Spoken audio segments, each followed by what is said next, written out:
우리나라의 마라톤 선수 중에서 이봉주 선수라고 하는 사람이 있었습니다. 이 사람은 아시안 게임에서도 또 수많은 마라톤 대회에서도 금메달을 땄고, 또 보스턴 마라톤 대회도 금메달을 땄습니다. 그런데 이분이 국민들의 기대를 한참 모으고 있다가 근육 수축 이상병이라는 병에 걸리게 되었습니다. 근육이 이상하게 수축하는 바람에 목이 이렇게 꺾여버리고 허리가 꺾여버리고, 그래서 몸을 세울 수가 없습니다. 이분은 뛰기는커녕 제대로 걸을 수도 없는 이런 희귀병에 걸리게 되었습니다. 이 선수는 다시 한번 마라톤을 해가지고 달리고 싶지만은 몸에 병이 있어가지고 이 사람은 뛸 수가 없습니다. 우리 인생을 돌이켜보면 70인생, 80인생, 60인생 길고 긴 마라톤인 것 같지만 실제로 달리고 보면 인생이 너무나도 짧다는 생각이 듭니다. 어떤 때는 삶의 목표를 찾지 못해서 방황하기도 하고, 어떤 때는 돈 욕심, 어떤 때는 명예 욕심에 빠져가지고 죄의 구렁텅이에서 헤맬 때도 있었습니다. 사도 바울은 자신의 긴 인생의 마라톤을 끝낼 때가 됐다는 것을 알았습니다. 이 마라톤을 하면서 매도 많이 맞고 욕도 많이 얻어먹고 돌에 맞아 죽기까지도 했습니다. 그러나 이제 이 긴 짐을 내려놓고 이제는 긴 인생의 마라톤을 마치려고 하는 것입니다. 오늘 첫 번째로 사도 바울은 자신이 전제와 같이 부어졌다고 말하고 있습니다. 이스라엘 백성들이 하나님께 제사를 드릴 때는 양이나 소를 이렇게 나무 위에서, 장작 위에서 태워서 향내를 냅니다. 보통 소나 양을 태우려고 하면 한 2시간 이상 걸립니다. 그런데 다 탔을 때, 제가 되려고 할 때, 그때 제사장이 그 제물 위에 포도주를 붓습니다. 그러면 다시 한번 향기로운 냄새가 하늘로 올라가게 되는데, 이게 제사의 하이라이트인 것입니다. 사도 바울은 자기 자신이 사형당하는 것이 확정적이라는 것을 알았던 것 같습니다. 지금까지 사도 바울이 복음을 전한 것은 번제물로 하나님께 바쳐진 것이었습니다. 예수님을 만난 후에 사도 바울은 양손과 양발에 못이 박힌 것처럼 자기가 가고 싶은 거, 자기가 하고 싶은 일은 하나도 하지 못했습니다. 오직 예수님의 손에 붙들려 있었습니다. 6절에 보면 전제와 같이 내가 벌써 부어지고 나의 떠날 시각이 가까웠도다, 이렇게 말하고 있습니다. 사도 바울은 제물이기 때문에 제물들이 그 뿔에 묶여 있는 것처럼 자기가 가고 싶은 거, 자기가 공부하고 싶은 거, 자기가 만나고 싶은 사람들을 만날 수가 없었습니다. 그는 자기 직업도 가질 수가 없었습니다. 굶어 죽지 않기 위해서 장막을 손으로 짜기도 했고, 그는 예수님을 만나자마자 전도하기 시작했습니다. 그러나 아무도 그를 알아주지 않았습니다. 예루살렘에 가서 크리스찬을 만나려고 했지만 크리스찬들은 전부 사도 바울이 어떤 짓을 했는지 알기 때문에 그를 피했습니다. 그는 아라비아에 가서 3년 동안 있다가 고향에 가서 한 10몇 년을 치과를 하게 됩니다. 그러다가 바나바가 바울의 가치를 알아보고 안디옥에 데려와서 같이 공동 목회를 하다가 선교사로 파송을 받게 됩니다. 사도 바울은 예루살렘에서 붙들려서 로마로 압송이 되게 됩니다.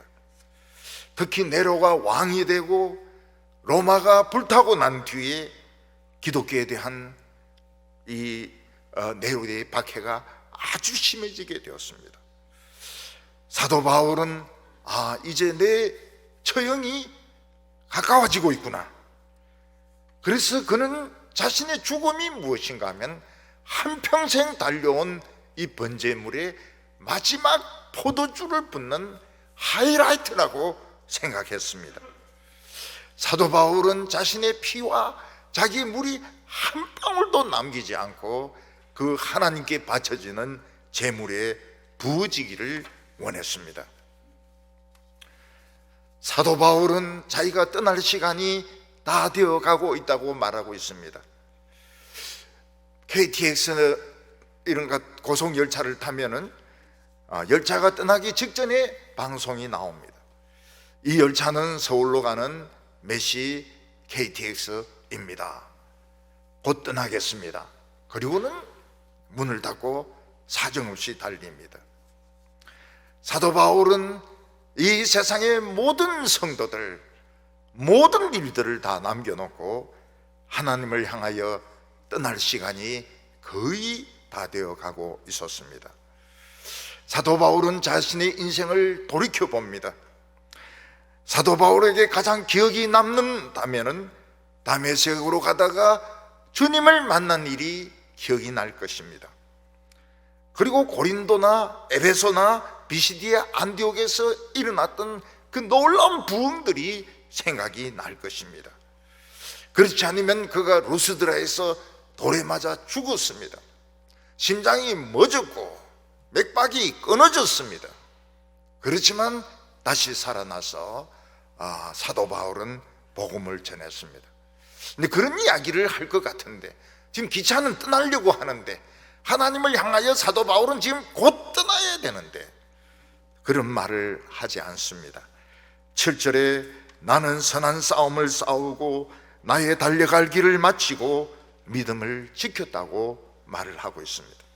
사도 바울은 자기 자신에게만 특이한 체험을 말하지 않고 모든 성도들이 겪어야 될 일을 말하고 있습니다. 그것은 무엇인가 하면 선한 싸움을 싸우는 것입니다. 선한 싸움을 싸운다고 하는 것은 복음을 가지고 믿지 않는 사람들을 전도해서 예수를 믿게 하는 것입니다. 마귀는 이것을 너무나도 싫어합니다. 그래서 마귀는 사도 바울을 대적해서 수도 없이 사도 바울을 죽이려고 했습니다.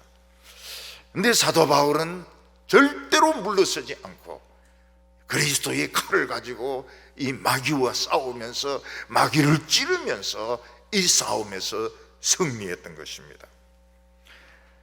두 번째로 사도 바울은 자신이 믿음의 길을 끝까지 달렸다고 말하고 있습니다. 여기서 길을 달려간다고 하는 것은 시간과 방향을 말합니다. 사도 바울은 쓸데없이 세상 길로 기웃거리지 않았습니다. 시간을 허비하지 않았습니다. 쓸데없는 명예를 얻으려고 10년, 20년씩 엉뚱한 짓을 하지 않았습니다.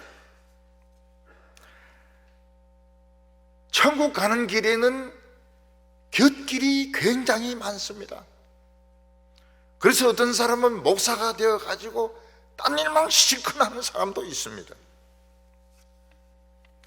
철로역정에 보면 크리스찬이 천국을 향하여 가다가 소망을, 믿음은 죽고 소망하고 같이 가다가 좀 빠른 길을 가려고 지름길로 들어갔는데 거기가 바로 절망의 거인이 사는 성이었습니다. 절망의 거인에게 붙들려 가지고 지하실에서 매일 두들겨 맞습니다.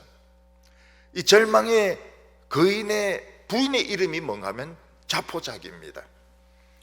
그래서 이 크리스찬하고 소망에게 자포자기해라고, 자살해라고 매일 두들겨 팹니다. 그러다가 그들은 자기들이 약속의 열쇠를 가지고 있다는 것이 생각이 났습니다. 약속의 열쇠로 문을 열어가지고 도망하는데 성공을 합니다. 우리가 길을 잘못 들거나 선생을 잘못 만나거나 다른 사람의 안내를 잘못 받으면 시간을 허비하게 됩니다.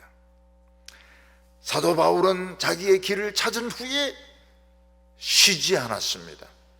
놀지 않았습니다. 빨리 가서 달려가서 쓰러지지도 않고 너무 천천히 가지도 않고 그 길을 꾸준히 가서 지금 마지막 순간까지 오게 된 것입니다. 사도 바울은 자신의 길을 지켰습니다. 자신의 갈 길을 알았고 그 길을 꾸준하게 끝까지 걸어내었다고 말하고 있습니다. 신앙생활 할 때 참 그렇게 하면 좋을 것 같아. 화닥 끝내면 참 좋을 것 같아. 서울에서 목회하는 분들은 그렇게 합니다. 화닥 끝내버립니다. 끝내버려요. 뭐 죽든지 살든지 그냥 하루에 교회만 뭐 리모델링 다 해버리고 하루에 프로그램 다 바꿔버리고 뭐 그런 식으로 해야 살아남을 수가 있습니다.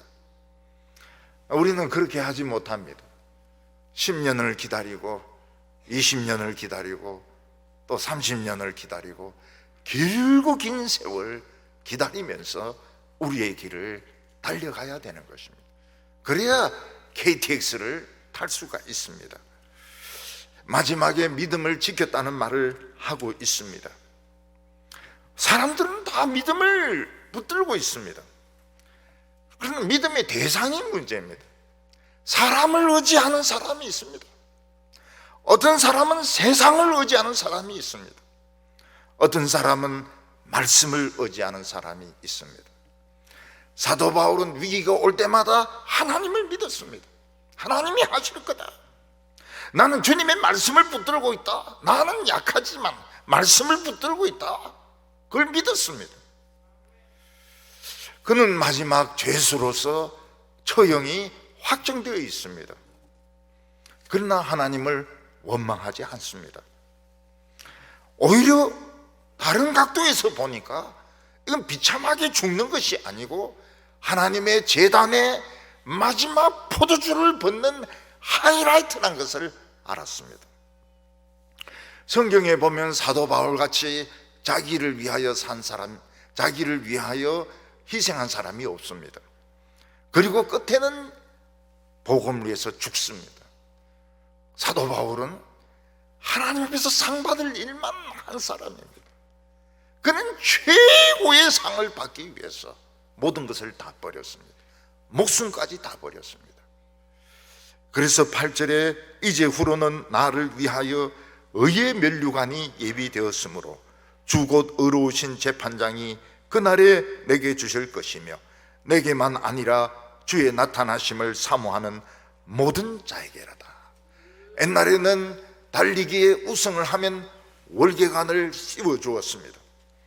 그러나 이 월계관은 올리브 잎으로 되어 있기 때문에 시들어서 떨어집니다. 주님이 우리에게 주시는 것은 의의 면류관입니다. 그냥 찬란하게 빛나는 그 빛의 면류관을 우리에게 세워주십니다.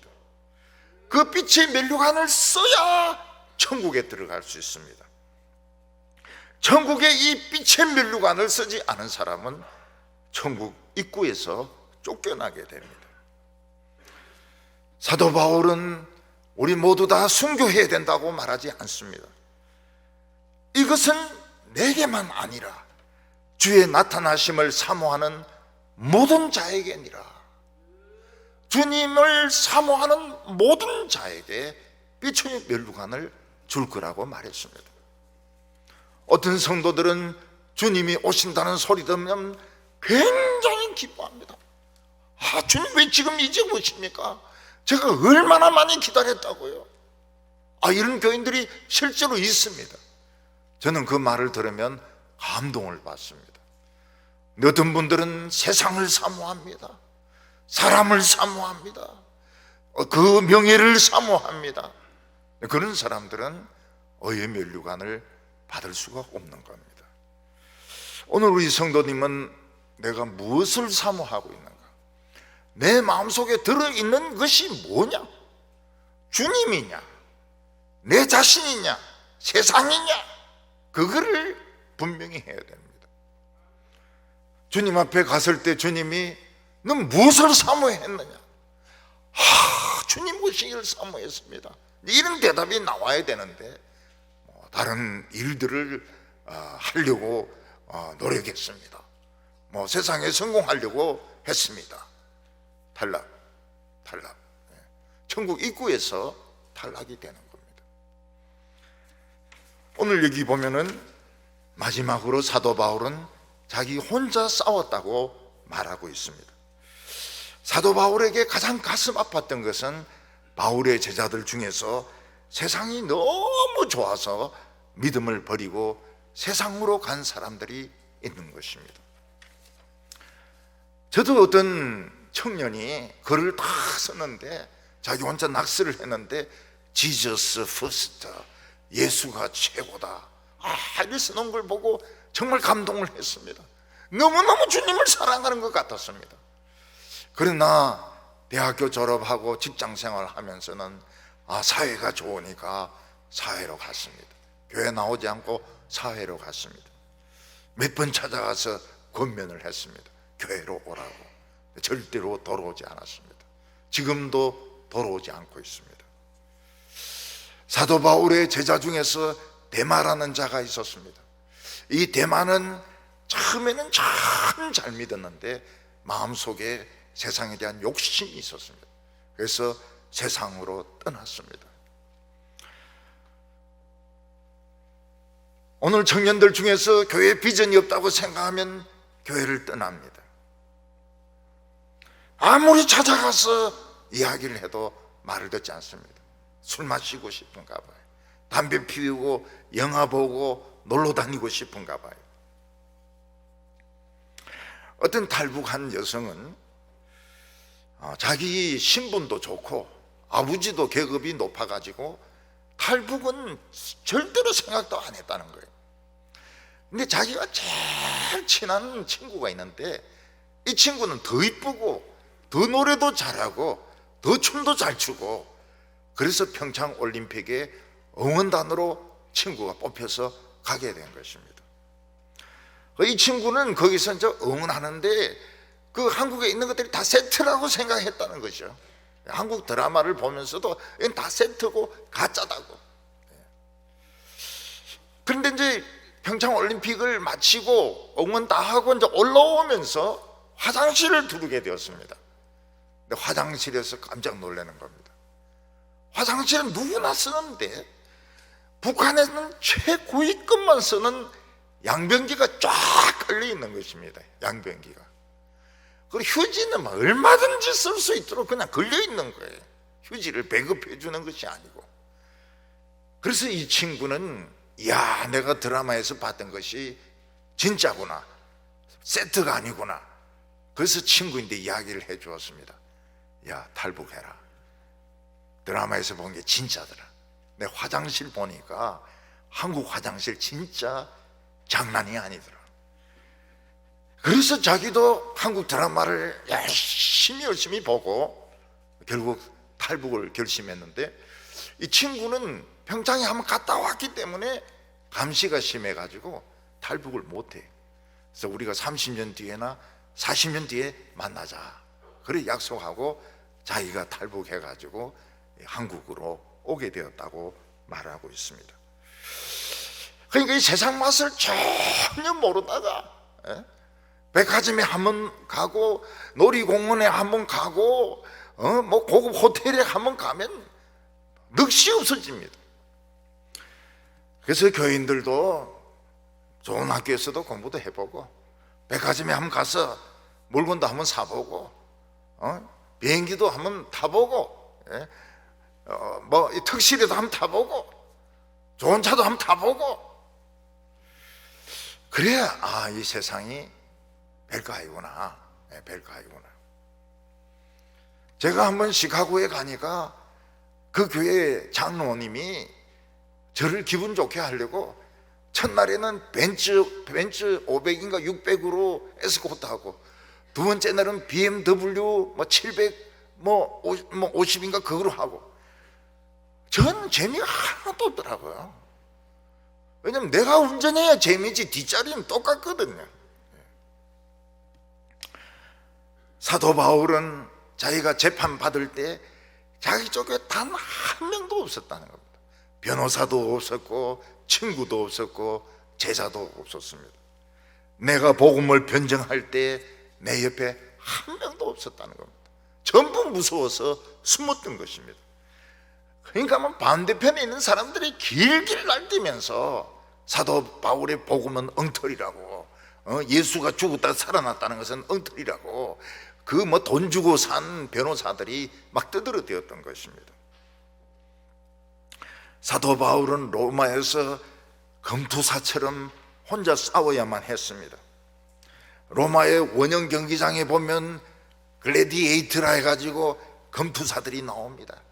그래서 이 칼 가지고 싸우는데 죽이지 않으면 자기가 죽는 것입니다. 수많은 군중들이 야유를 합니다. 욕을 합니다. 막 별의별 소리를 다 하는 가운데서 사도 바울 혼자만 써가지고 검투사들과 싸웠던 것입니다. 죽이지 않으면 죽습니다. 근데 사도 바울은 죽일 수는 없습니다. 그래서 막 끝까지 최선을 다해서 싸웠던 것입니다. 그 중에서 제일 나쁜 상대가 구리 장색 알렉산더였습니다. 이 에베소에서 얼마나 부흥이 일어났던지 조그만 우상에 이런 사당이 한 개도 안 팔렸습니다. 그거 팔아가지고 엄청난 돈을 벌던 구리 장색 알렉산더가 이 사도 바울 때문에 우리 사업 망했다, 그래서 폭동을 일으켜가지고 사도 바울을 죽이려고 했는데 사도 바울은 에베소에서 간신히 피했습니다. 근데 이 구리 장색은 이제 구리 기술자를 말합니다. 이 알렉산더가 사도 바울이 로마에 붙들려 있다는 걸 알고 로마까지 왔습니다. 그래서 굉장히 집요한 사람입니다. 아주 집요하고 악독한 사람인데 사도 바울을 죽이려고, 죽이는 거 간단합니다. 그 간수들 매수해가지고 자격을 집어넣으면 되거든요. 그러니까 어떻게 합니까? 사도 바울의 제자들이 같이 잡니다. 사도 바울을 죽이지 못하도록 감옥에서 같이 사도 바울을 가운데 놓고 두 명이 같이 잡니다. 14절과 15절 보면 구리 세공업자 알렉산더가 내게 해를 많이 입혔으며 주께서 그 행한 대로 그에게 갚으시리라. 너도 그를 주의하라. 그가 우리 말을 심히 대적하였느니라. 구리 세공업자 알렉산더는 자객을 보내어서 사도 바울을 찔러 죽이려고 해도 안 되니까 그 간수들을 매수합니다. 그러면 간수들이 바울을 굉장히 괴롭힙니다. 배설물을 버리게 하기도 하고 욕을 하기도 하고 막 때리기도 하고, 그걸 전부 뒤에서 이 구리 장색 이 알렉산더가 조종을 했던 것입니다. 재판할 때까지도 와가지고 굉장히 해방을 놓았습니다. 17절에 보면 끝에 사도 바울이 뭐라고, 내가 사자의 입에서 노임을 받았다고 말하고 있습니다. 구리 장색 알렉산더는 사자였습니다. 사도 바울을 깔아 눕히고 그 누른 이빨과 냄새 나는 그 입으로 사도 바울의 얼굴을 막 물어뜯으려고 하는데 주님이 요거 어디 까부냐 하면서 떼가지고 무지 못하게 했다고 말씀하고 있습니다. 18절 보면 주께서 나를 모든 악에서 건져내시고 또 그의 천국에 들어가도록 구원하시리니 그에게 영광이 세세 무궁토록 있을지어다. 아멘. 주님은 우리를 악의 세력에서 건져내십니다. 사도 바울을 혼자 있게 내버려 두지 않으셨다고 말씀하셨습니다.